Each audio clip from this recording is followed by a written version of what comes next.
So next हमारा chapter आता है कॉम्प्लेक्स नंबर। कॉम्प्लेक्स नंबर भी काफी इंपॉर्टेंट चैप्टर है और आपके लिए एक नया चैप्टर भी है, तो आपको समझने में भी मजा आएगा। देखो चैप्टर आता है कॉम्प्लेक्स नंबर। कॉम्प्लेक्स नंबर हम किसको बोलते हैं, एक तरीके से जो हमारे पास कॉम्बिनेशन होता है रियल और इमेजिनरी नंबर का, उसको हम बोलते हैं कॉम्प्लेक्स नंबर। रियल नंबर हो गए सिंपल आपके 1 2 3 5 जो आपके नेचुरल नंबर हो गए, होल नंबर, ये सारे आपके क्या हो गए real number, rational number, irrational number, odd even, ये सब आपके क्या हो गए रियल नंबर्स हो गए। कॉम्प्लेक्स नंबर आपके क्या हो गए आयोटा फॉर्म वाले।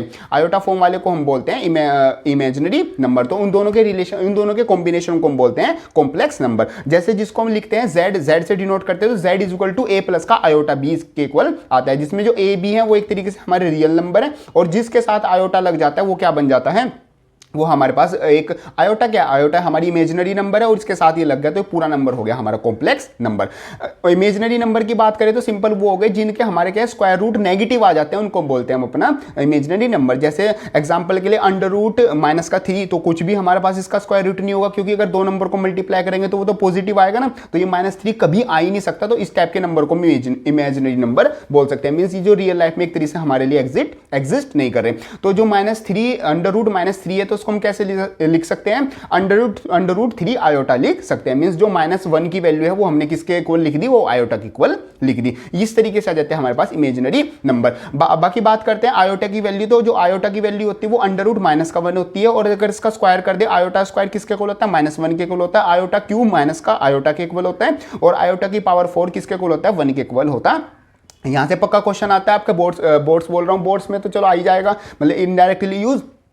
एग्जाम में किस तरीके से क्वेश्चन आता है, आपको आयोटा की पावर मान लो 16 दे दी तो उसकी वैल्यू बतानी है। तो जो 16 है उसको पहले आप 4 से डिवाइड करोगे, तो अगर 4 से पूरा डिवाइड हो गया तो आपकी आयोटा की वैल्यू 1 आएगी। बाकी मान लो वो 17 था तो 17 में 16 तो हट गया, जब आपने 4 से डिवाइड किया तो 16 वालों की जो आयोटा की पावर 16 है उसकी वैल्यू तो हो गई 1, और जो बच जाएगा आयोटा की पावर 1 तो वो आ जाए आपका अंडर रूट -1। इस तरीके से आप वैल्यू निकाल सकते हो। नेक्स्ट आपका आता है modulus of complex number. Modulus का मतलब होता है जो भी आपके दो नंबर है ए और बी, उनका क्या करोगे, उन दोनों का स्क्वायर करके क्या कर दोगे, ऐड कर दोगे, उसका रूट निकाल दोगे, फिर उसको बोलते हैं अपना मॉडुलस ऑफ कॉम्प्लेक्स नंबर।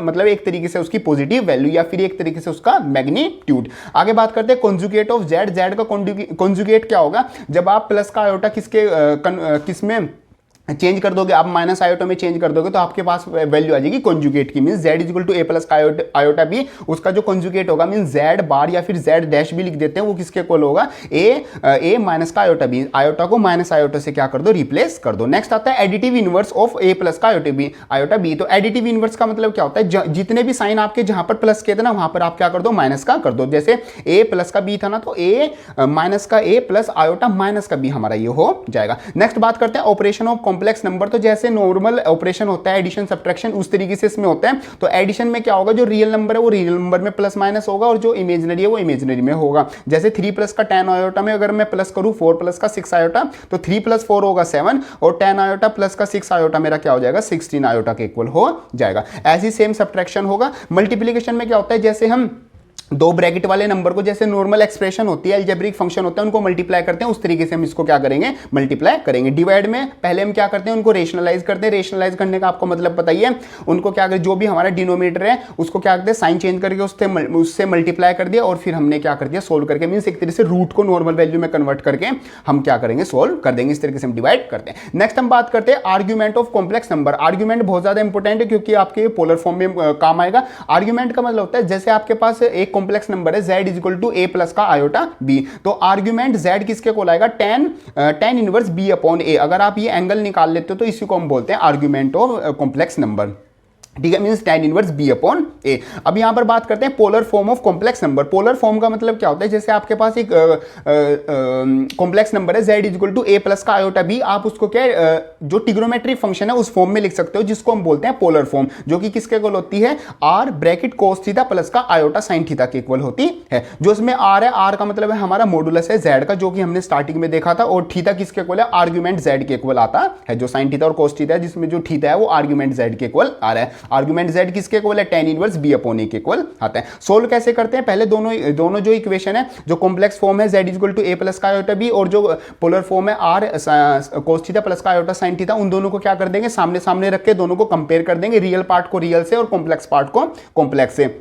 तो हमारे पास a की वैल्यू आ जाएगी r cos थीटा और जो b की वैल्यू आ जाएगी वो r sin थीटा आ जाएगी। यहाँ पर दोनों दो हमारे पास क्या होगी, इक्वेशन आ गई, दोनों को क्या करेंगे, स्क्वायर करके दोनों को ऐड कर देंगे। तो वहां से हम क्या करते हैं, r की वैल्यू निकाल लेते हैं जो कि किसके इक्वल आती है, √a² + b² के इक्वल आती है। और जो कि क्या होता है आपका, वो एक तरह से मॉडुलस होता है। r की वैल्यू निकल गई।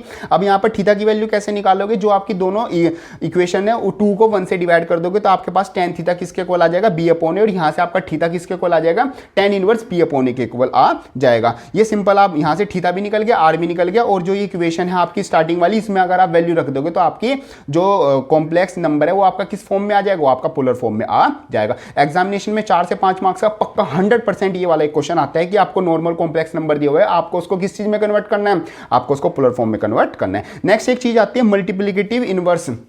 मल्टीप्लिकेटिव इनवर्स का मतलब क्या होता है, जैसे आपके पास z एक कॉम्प्लेक्स नंबर है, तो अगर आप उसका रेसिप्रोकल कर दोगे तो उसको हम बोलते हैं मल्टीप्लिकेटिव इनवर्स। ये सब आ जाता है हमारा रिलेटेड टू चैप्टर 5, जो कि हमारा आता है एक तरीके से कॉम्प्लेक्स नंबर।